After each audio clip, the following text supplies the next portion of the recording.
In episode 6, I got hit hard on my birthday. Universe said, hey, happy birthday. How about a bunch of shitty red sores all over your jaw, face, ear, and mouth, and tongue, and you name it. And that's what I look like. I was in a lot of pain, taking a lot of drugs, a lot of Percocet, a lot of Advil. So this episode takes up where we last left off.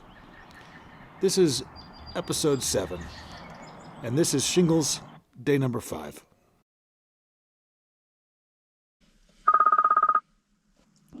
What's up, Doc? You tell me. Your face. The roids are ready. What should I know about the roids? Give you a little energy. Sometimes people have a hard time sleeping or they don't sleep as well. I'm already having that problem anyway. Good luck. Keep me posted. Thanks, buddy. See ya. I never did take the steroids on that day because in 3 days I had an appointment with an ear, nose, and throat doctor in Petosky. I figured I'd get a second opinion first. No offense, Glenn. Oh, I woke up today. Seems the little bastards are on the retreat. The swelling, that hasn't gotten any better.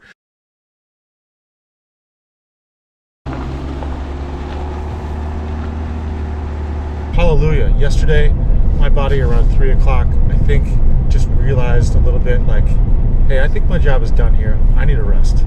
Pulled off the road, put my seat back, out like a light, full on drool wake up. Got myself back to the cabin, went back to bed, and didn't wake up this morning until 8. I slept for 16 hours. Dear, why do you stand so freaking close to the road? There are millions of acres out there.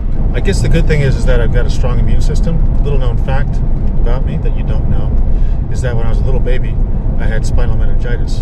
It's the kind of thing that you can't really treat, I guess. You just have to give the baby enough mother's milk or whatever sustains the baby or whatever doctors do, and then just hope that the baby, makes it through.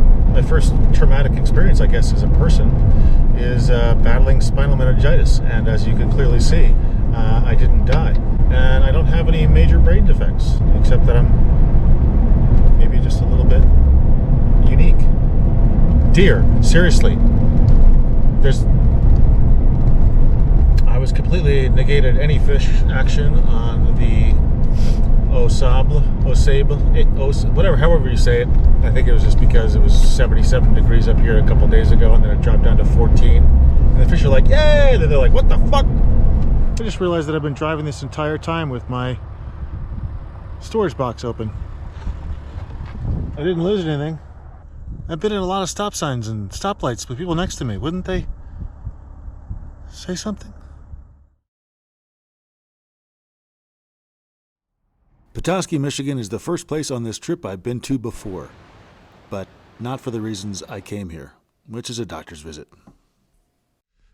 I just got out of the ear, nose, and throat doctor's office, popped a blister on the inside that was touching my eardrum. That was severely unpleasant, and told me to take steroids, so I'm popping some roids. Oh yeah, gonna be fucking beefed up. I'm gonna be ripped. I'm already feeling the rage. Well, that's all I had on my schedule for today. Now I don't know what to do. I guess I'll go fishing. All right, we're gonna try this bad boy. Fourth cast, I shit you not, I hook into a big steelhead, but I am in the wrong spot to be catching fish. I didn't expect to catch anything there, so I was just tossing the fly for fun. Fish ran down into the rocks. I tried to fight it, broke the tippet, but man, was I glad to hook up finally. On a very tangential note, but also a very cool note, I had a watch that I needed to be fixed, and I was told by the watch manufacturer it would take 6 months and hundreds of dollars. This guy fashioned me a screw on his lathe in 10 minutes and cost me $5. That's old school. That's real cool.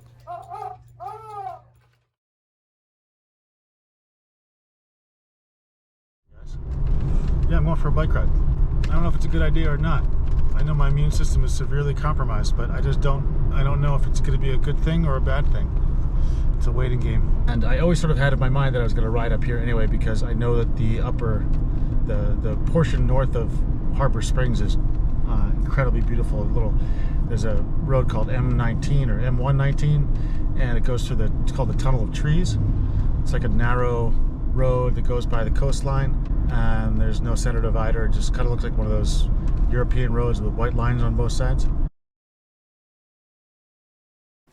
It's been a while since I made a purely cycling video. Kind of forgot how to make them fun. So I'll just talk a little bit while you enjoy the scenery. This ride was beautiful, all along Lake Superior through the trees, funky little cabins, big ranches. It was awesome. I really enjoyed it, and I'm getting a lot more pleasure out of these short rides than I did out of riding essentially every moment I had a chance on my last trips. This trip seems to make me a little bit more at ease. I do a little mixture of touristy things, exploring back roads, biking, fishing.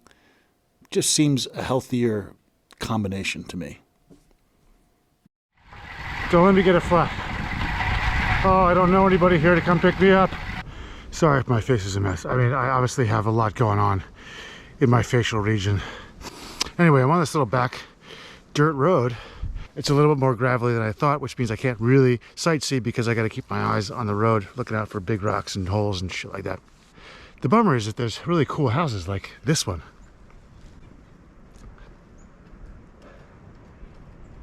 I mean, I can't see the rest of it, but that is right up my alley. God damn, that's sexy. I just got to tell you, I am a huge fan of his music. I really am.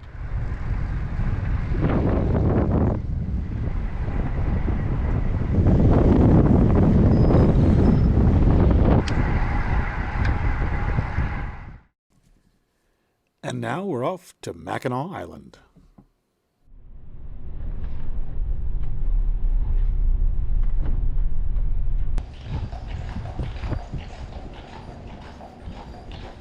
There's me and 2 other people.